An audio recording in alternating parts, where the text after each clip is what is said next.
How will we power our future? Can we create a healthy and clean economy? Climate One at the Commonwealth Club is at the forefront of the global debate about energy, economy, and the environment. Bringing together the brightest and most provocative leaders of our time, Climate One is the place where big ideas get heard. With thoughtful and insightful discussions on policy, business, science, and culture, Climate One founder Greg Dalton gets to the heart of the matter. It's our future. It's time to come together. Today on the show, PG&E recently announced it aims to close the Diablo Canyon nuclear power plant. Energy experts are here for a lively debate on whether or not this is sound energy policy. If you care about climate change, this proposal is ridiculous. It's disastrous. And can California get to 100% clean power? We look at perceived technological barriers to a renewable energy future. The idea is to electrify everything. If you electrify everything, the first thing that happens is you reduce power demand. But first, how safe is the U.S. electric grid? And will making it greener make it more or less secure? That decentralized energy picture has a number of benefits. Up next on Climate One. Is the smart grid vulnerable to hackers and terrorist attacks? Does it endanger your personal privacy? What is the role of the government and private companies in protecting and policing this new frontier? We're joined by three experts with deep knowledge of these issues. Retired Army General Keith Alexander was head of the National Security Agency from 2005 to 2014 and chief of the U.S. Cyber Command for 4 of those years. He retired shortly after Edward Snowden leaked documents revealing the NSA was secretly collecting data from all phone calls Americans made inside the country. Alfred Berkeley served in the U.S. Air Force and was president of the NASDAQ stock market from 1996 to 2000. Dave Mount is partner in the Green Growth Fund at the venture capital firm Kleiner Perkins Caulfield & Byers. Please welcome them to Climate One. We're talking about a decentralized world where rather than a few small power plants, people are making energy, Dave Mount, on their rooftop. How is that better than fossil fuels, and is it more vulnerable to attack? Sure. So that decentralized energy picture has a number of benefits. I think it is more sustainable, so there's lower emissions. It's decentralized. It's easier to turn on and off at a small scale. So you can turn it on and off in percentages of a home, as opposed to in 100,000 person increments. So I think that it's safer, it's theoretically more reliable, and theoretically more secure. And can I go into why more secure? Mm-hmm. So the theory about this security is the vulnerability of the grid comes at communication nodes. And right now, again, there are 7,000 power plants in the United States. Each one of them has a generating capacity to serve hundreds of thousands of homes, typically. If one of those gets taken out, hundreds of thousands of homes go out as well. So the idea is that if you've got millions of solar panels or millions of batteries that are powering people's cars or tens of millions of small microgenerators or hundreds of thousands of wind turbines, if one of them fails, the consequence of that failure is much smaller. So I think that there is a resilience in a more decentralized grid that has certain definite benefits. General Alexander, what are the benefits moving away from fossil fuels? You've heard Al Gore give a presentation recently about this. There's a security aspect. So what are the dimensions of moving from fossil fuels to cleaner, and what we heard Dave just said, more secure energy? I think it's something that we, the people in this room, our generation should leave for the future generations. When you look at, I was impressed. I saw a presentation from former Vice President Al Gore on climate, and it was amazing to see the damage that's occurring, and what we can do for solar power and renewable energy to turn that around. We've got to do that, and in doing that, when you think about it, where the major power companies like PG&E and others can actually come into play is on creating what Dave was referring to, but I'll take it one step further, a mesh network where solar panels around the country can be used to give us sustainable power with other forms of energy in a way that we've never done before. That's where it's all going to go. Now the question is, do we lead, follow, or get out of the way?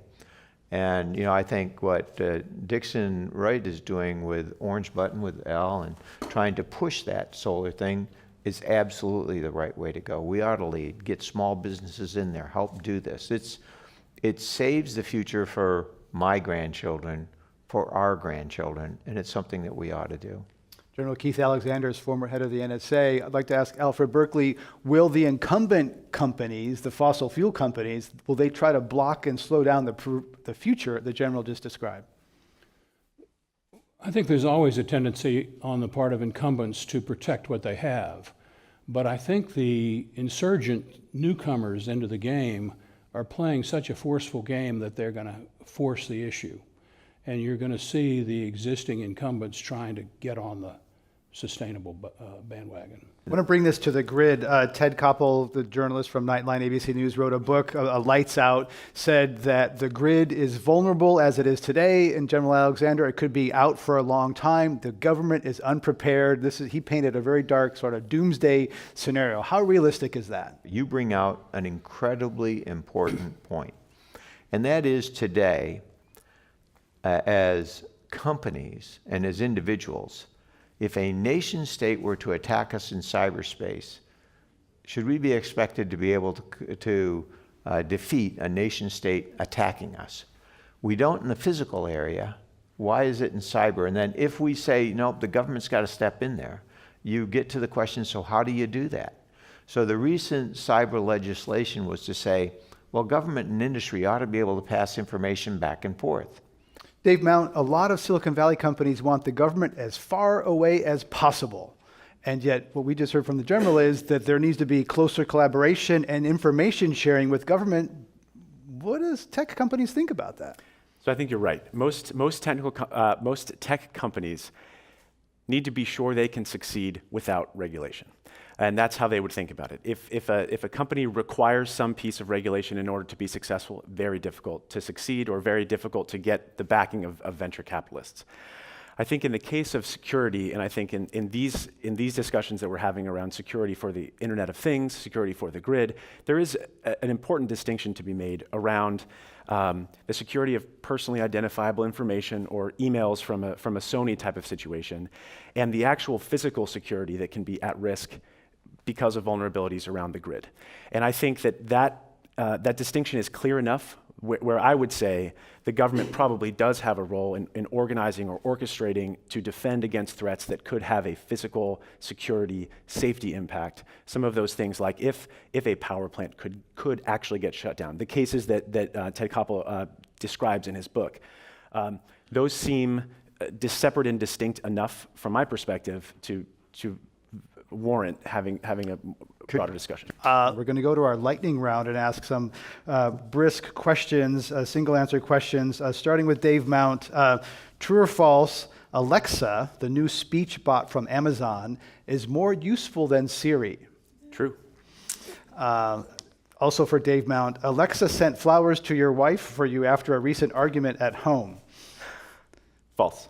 So Alexa can listen and watch everything in your home, right? And you don't know exactly what Amazon is listening to. Alexa heard the argument, but I was not smart enough to ask for her to order flowers as well. Alfred Berkeley, the idea of a machine listening and watching everything in your home is a little creepy, yes or no? Yes. Keith Alexander, General Alexander, the possibilities of that excite you. No.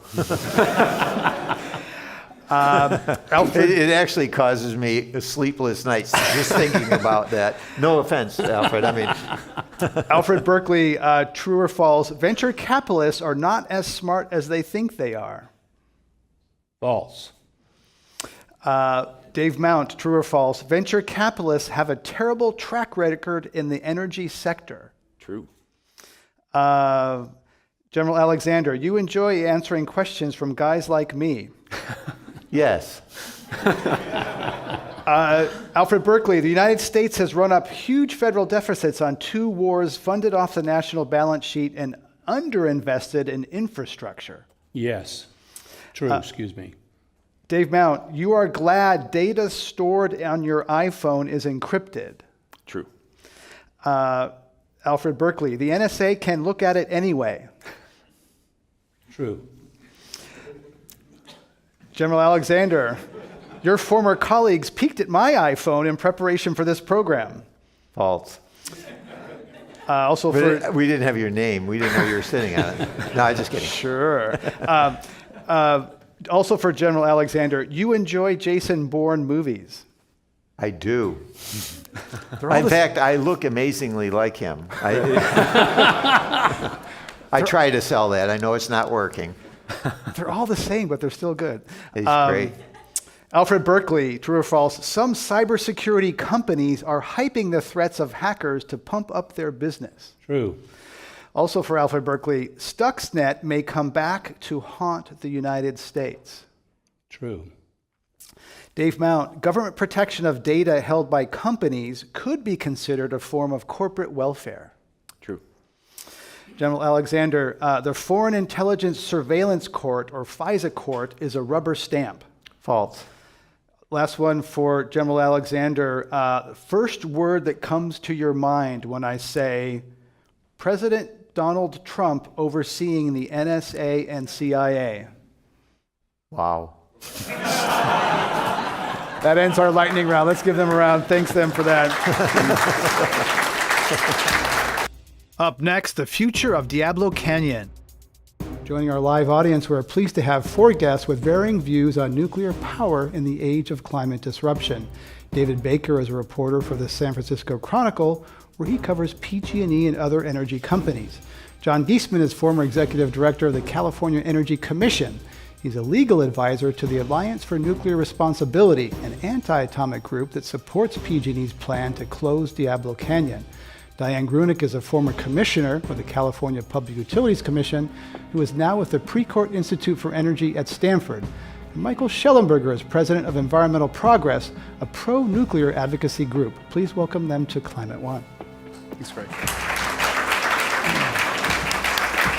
David Baker, let's begin with you. Set the context in terms of powering the California economy. How big a deal is this, shutting down Diablo Canyon, which is 20% of PG&E's power?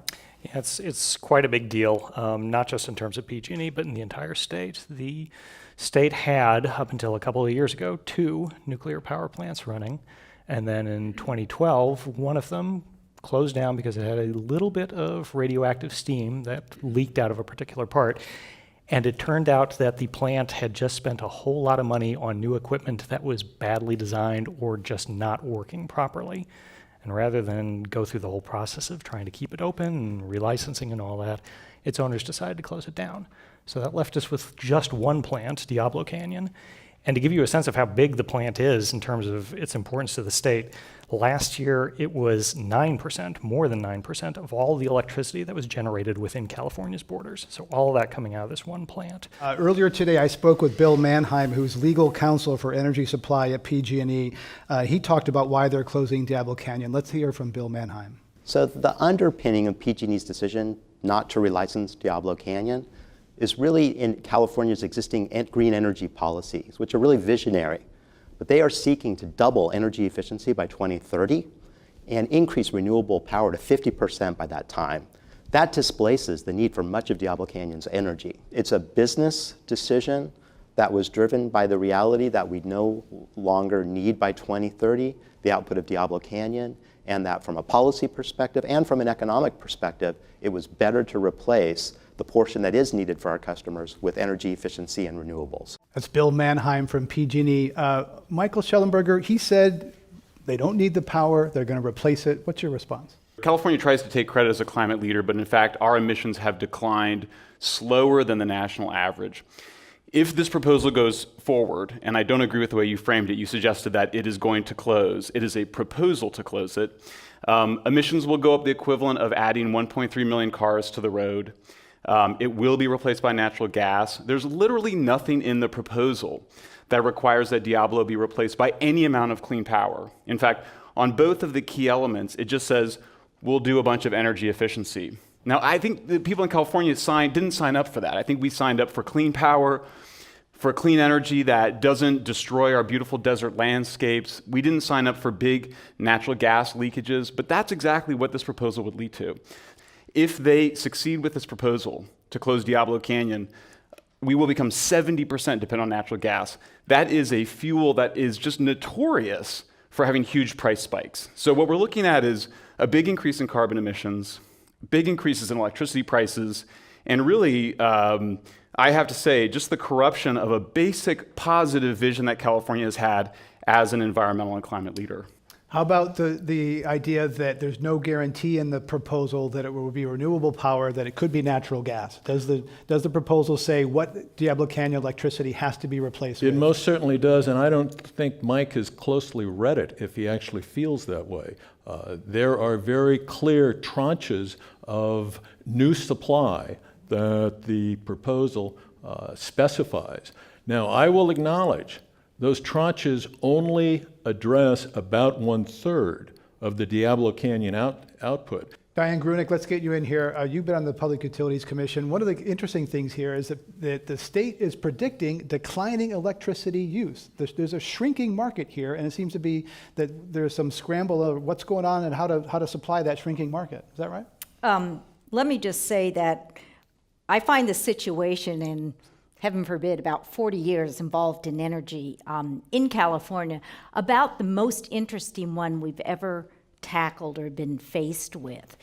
And part of what's so interesting is that everywhere else that we've dealt with nuclear, it's been a very sudden closing. That, needless to say, had a lot of people upset. But in this situation, we actually have 7 years to plan. And that, to me, is what's so extraordinary. The same thing with New York. The economics of the market there, the plant operators no longer were making money. And shareholders do not just donate, let's keep a nuclear power plant in operation. So it's a very different situation. And we are, with all of our policies, what we're striving for is a dramatic change in how we're all going to get electricity. What does this tell us about the future? It does tell us a couple of things about where PG&E and also the people who manage the state's electricity grid think things are going to be 10, 15 years down the road. And it's not necessarily that the amount of electricity we'll use overall will shrink, but it's not going to grow very much. I was visiting 2 weeks ago this organization based in Folsom, California Independent System Operator. They're the people who actually run the grid.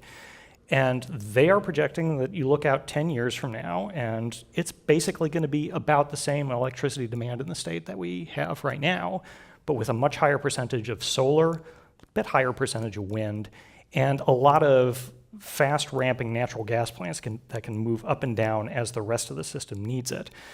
A big plant like Diablo, which was designed to go up to full power and just stay there day and night, is kind of a tough fit for all of that. Michael Shelver, your response to this big nuclear plants don't fit into the future we're going into. I mean, listen, it's funny, right? Because it's like, I thought we cared about climate change, right? So if you're going to take 9% of our power away, why are you going to take it away from a clean energy source? Why not go from 61 to 51% natural gas? Why remove 20%, a full 1/5 of our zero carbon power? The only reason to do it is because you think that there's something really scary or dangerous about nuclear power. But the medical journals, the British medical journal Lancet, finds that nuclear is the safest way to generate reliable power. There's been a fear-mongering campaign against this plant, including by John's organization, for almost 40 years. That's what's underlying it. And, with all due respect, David, you make it sound like the market is sort of operating without, just sort of on its own. The market is constructed by policies. So what PG&E very clearly said is that if we have to get to 50% renewables, it's very hard to do that if nuclear is not counted as renewables. They went to the legislature and said, we'd like to be able to count nuclear as renewables, and they were denied. They were lobbied against by all the so-called environmental groups, the anti-nuclear groups, that wanted to keep nuclear out of that definition of renewables. So here we are in a situation where California imports 1/3 of our power from out of state. We have 61% of our power from natural gas. Why is it that we would be taking offline this amazing source of zero carbon power? 24/7 it produces power. So if you care about climate change, this proposal is ridiculous. It's disastrous. Up next, can California get to 100% clean power? We have 3 guests on the program who are deeply involved in this debate. Mark Farren is a member of the California Independent System Operator. That's the agency that runs the electric grid. He's a former member of the California Public Utility Commission, and a disclosure, he's a donor to Climate One. Mark Jacobson is professor of civil and environmental engineering at Stanford. He's on the board of the Solutions Project, a group advocating for 100% clean energy across America. Steve Malnight is senior vice president at PG&E, California's largest electric utility. Please welcome them to Climate One.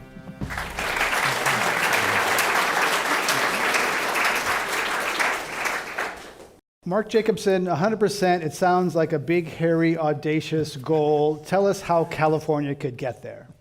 Well, we've been developing plans for all 50 states, in fact, and now 139 countries, in California in particular. And these plans are to convert each state to 100% renewable energy, not only for electricity, but also transportation, heating, cooling, industry, agriculture, forestry, and fishing. And the idea is to electrify everything. If you electrify everything, the first thing that happens is you reduce power demand. In California, that's 44% reduction of power demand by electrifying. And then you provide all that electricity with clean, renewable wind, water, and solar, onshore and offshore wind, solar rooftop PV, and power plant PV, photovoltaics that is, concentrated solar power with storage, some geothermal power, existing hydroelectric power, and small amounts of tidal and wave. And we found that you can do this in California, use less than 0.5% of the state's land area for what we call footprint on the ground. What gives me hope is if we can get to 100% clean renewable energy, then by 2050, we found through simulations of CO carbon dioxide that by 2100 we can get between 350 400 parts per million. So there is hope. Mark Farren, the utilities always say, oh, it's going to be hard, it's going to take longer, but they oftentimes get to those goals faster than people anticipated 5 years ago. So what do you think about 100% by 2050? We have to put it into context. That is essential if we're going to get to what we need to do in terms of reducing greenhouse gas emissions. So 50% renewable is just barely on the edge of being consistent with a 40% reduction in greenhouse gases by 2030 from the 1990 levels, which is what scientists tell us we need to do to keep the impact of climate change at a manageable level. Now, going beyond that gets much more difficult, and it's because we are very reliant on fossil fuels, in California in particular, natural gas, for making up for the intermittency and the variability of renewables. And that is a tricky engineering exercise to get around. So if you think about, if you do the math, 50% renewable energy plus hydro, et cetera, you get to somewhere around 25% natural gas, which is very low. And going below that really does raise some questions about reliability of the system. Steve Malnight, there's a difference between academic theory and practice in industry. So do you think that some of those theories that are practical now in the industry and can scale up? You know, I think that from my perspective, one of the things that Mark said is really important. It's going to take all options to come onto the table, and we do have to translate theory to practice. We have to be able to prove them out in actual practice on the grid. And that really needs to be our focus, is making sure that these new technologies that show the promise, that we move them out of the theory through the lab and into commercial scale and into practice. Then we'll know how they all work. Mark Jacobson, where does the new innovation need to happen? Where are the big breakthroughs that you see that need to happen to get to 100%? Well, let me preface it. I think with existing technology, if you deploy it, you'll get new innovation along the way, because deployment drops the cost, there's more money available for research, and so you can then, but we do not need a miracle new technology. So it's maybe fine-tuning existing technologies, using them on larger scales, especially these storage technologies that are really used in a lot of example places, but we've never had a need for these large-scale clean renewable energy storage before. So I think but I think that the biggest barriers, if you're asking that, are really practical things like zoning for long-distance transmission. Getting offshore wind, floating offshore wind turbines. I mean, once you have floating offshore wind turbines commercialized, then the game is over, because there's just endless amounts of offshore wind on the West Coast, East Coast, US, and around the world. So I think it's really deployment that will generate more improvements of technologies, plus some better policies that will put in place to speed up certain things like floating turbines and long-distance high-voltage direct current transmission. We are going to go to audience questions and invite you to go to the microphone over there. Hi, this is from Mark Jacobson. Are we on track in California to match your goal for 80% and then 100% time-wise? And around the world, who's doing well and who isn't? Well, surprisingly, California, if you just look at the wind, water, and solar, which is our plan, is 25% in the electric power sector. So we're actually doing pretty well in the electric power sector. I mean, Governor Brown's goal is 50%. Our goal is 80% by 2030. It's pretty well, but I think we can get beyond 50% by 2030. The other sectors, though, are lagging pretty far behind, so not so well. Worldwide, Norway is the furthest along in terms of installation of everything to get to 100% renewable energy. They have about 55% of everything they need. The United States, in comparison, has 3.7% of everything they need. China has like 3.1% or 3.2%. So there are some countries that are smaller that are doing much better. We've been listening at Climate One to Mark Farren, a member of the California Independent System Operator, Mark Jacobson, Professor of Engineering and Environmental Engineering at Stanford, and Steve Malnight, Senior Vice President of PG&E. I'm Greg Dalton. Our thanks to the audience here in the room, online. You can join the conversation on Twitter using our handle @Climate One and listen to podcasts and iTunes. Thank you all for coming and for listening.